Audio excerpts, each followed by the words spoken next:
Wall Street owns every blue chip asset out there in the crypto scene. Even Vanguard, after years of refusal, is trading them today. But Monero has zero ETFs, zero institutional access. Grayscale filed in 2021, never approved. And this is the whole point behind this video. Welcome back on the channel, guys. Today I'm sharing with you why Monero isn't excluded from the financial system.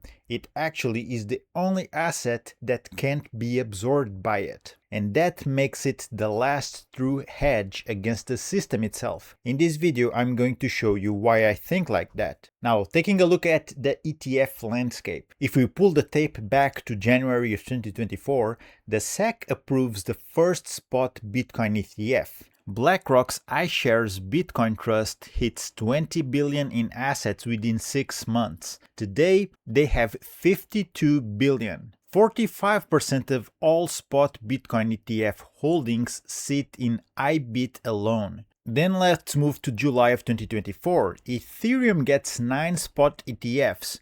By December of 2025, Vanguard, the firm that blocked Bitcoin's ETFs when they launched, opens its platform. Not just Bitcoin and Ethereum, also Solana, XRP, even Hedera and Litecoin. This year, April of 2026, we saw Morgan Stanley launching its own spot Bitcoin ETF, MSBT. The translation to all of this is pretty simple in my opinion. Big money doesn't just have exposure anymore, it has mandate-level allocation. Pension funds, endowments, wealth managers, once you're in the ETF wrapper, you're in the system. You're KYC'd, you're reported, you're traceable. But things are just getting interesting now. This isn't just about ETFs not coming. This is about regulators actively trying to strangle Monero and failing harder than you'd expect. Let's walk through the timeline. Back in September of 2022, Huobi Exchange announces delisting Monero. The reasoning was simple: compliance with global AML standards. By October of 2023, Kraken tells European users XMR is gone by year-end. Trading stops, deposits freeze, usual stuff when you're talking about centralized exchanges, right? Next, on December that same 2023, OKX is now pulling the trigger. All XMR trading just gone. Price slams from $164 per token to $105 in 1 month. Moving forward to February of 2024, Binance, the world's biggest exchange, delists Monero globally. Another drop. From $166, we saw it going down to around $102.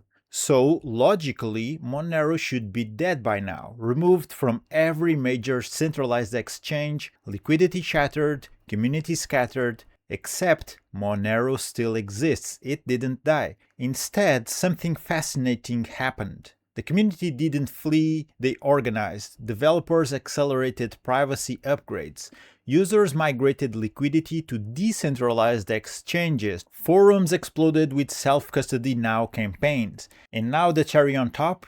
The price recovered. XMR went from those at around $100 lows back up past $370 within months. When regulators target an asset this aggressively, they're not signaling weakness. They're confirming value. They're admitting Monero works too well. Okay guys, let's think about it. You don't just spend this much regulatory energy on something that doesn't pose a threat. Bitcoin's fine, Ethereum's fine, Solana is welcome with open arms, but Monero, they see it as an existential challenge to surveillance-based finance. Those delistings were not a death sentence. They were actually a proof of concept. They proved that centralized gatekeepers fear Monero more than they respect their own users' rights. Now let's talk about the ETF filings. Grayscale filed the Monero Trust application in early 2021. Alongside 4 other digital asset trusts. They cited investor demand and Monero's strong privacy features. But here's the key, that application has never been approved. Not for a trust, not for an ETF. As of August 2026, it's still in limbo. XMR isn't in Grayscale's current portfolio. Now contrast that with Zcash. Grayscale does have a Zcash trust. They filed in late 2025 to convert it to an ETF. That one's still pending as of today. No approval, no denial also, instead just silence. Here's why this distinction matters. For Bitcoin, Grayscale had a trust for years. They filed to convert it to an ETF in 2021. The SEC denied that. Grayscale sued and won in court in 2023. The SEC eventually approved Bitcoin ETFs in January of 2024 then. But Monero never got that far. The original trust application from 2021 was never approved in the first place. The SEC's reason behind that decision? Same as the ETF denial rationale. Surveillance sharing requirement that mandatory privacy breaks by design. You can't build a regulated product on an asset where every transaction is invisible. And here's the real proof. Zcash's filing.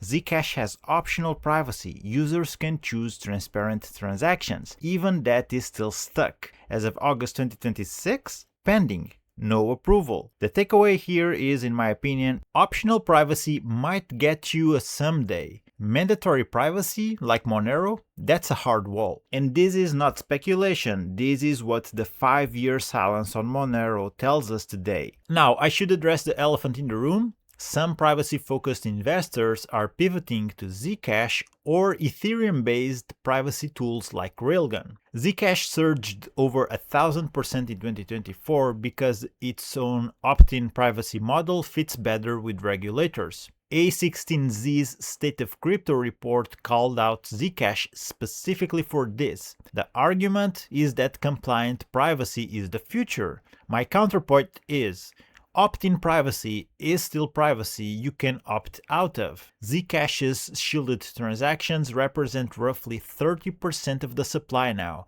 up from 8% in 2024. But that still means 70% of transactions are transparent. Monero's mandatory anonymity is its immune system.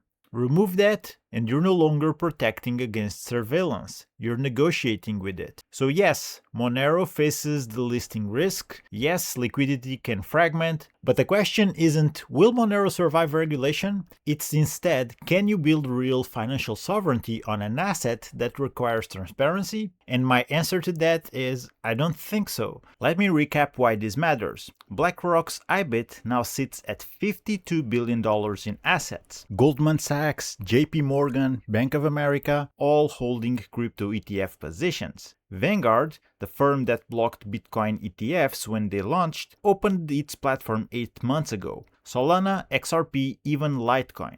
Morgan Stanley launched its own Bitcoin ETF in April. Wall Street doesn't just have exposure anymore, they are the crypto market. But Monero, 0 ETFs, 0 mandates, 0 products. Like we mentioned previously, Grayscale did file a Monero Trust application in 2021.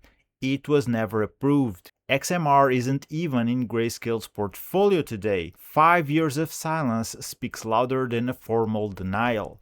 So here's the question. If every other major crypto has become part of the institutional plumbing, what does it mean to hold an asset that sits completely outside it? Bottom line, Monero stays outside that ecosystem. Not because it's failed to innovate, but because its design is fundamentally incompatible with surveillance capitalism. Remember what happened when Binance, OKX, Kraken tried to remove it? They thought it'd collapse. What happened instead was the community doubling down, the price recovering, and more users embracing self-custody. The network stayed online, unstoppable, as it was meant to be. I'm not telling you to buy or sell anything, guys, but I'm just asking you, what are you really hedging against? If the answer is the system itself, then your asset allocation should reflect that. Are you bullish on Monero's untouchability, or do you think privacy is evolving toward compliance? Did the delisting era and ETF denial prove the thesis or weaken it? Let me know what you think. If you want to go deeper, how to actually move assets off the public ledger and break the surveillance trail, I made a full breakdown on using Monero as a privacy bridge. And right now I'm dropping a video on screen that walks you through that step by step. How anyone can swap Bitcoin, ETH, you name it, into XMR to stop tracking on public ledgers. And if you came this far, you're not subscribed, do me a favor, hit the subscribe button and also drop a like if you enjoyed this content. That being said, guys, I'm going to wrap this one up. Take care, keep exploring crypto, do it privately, and I'll see you in the next one.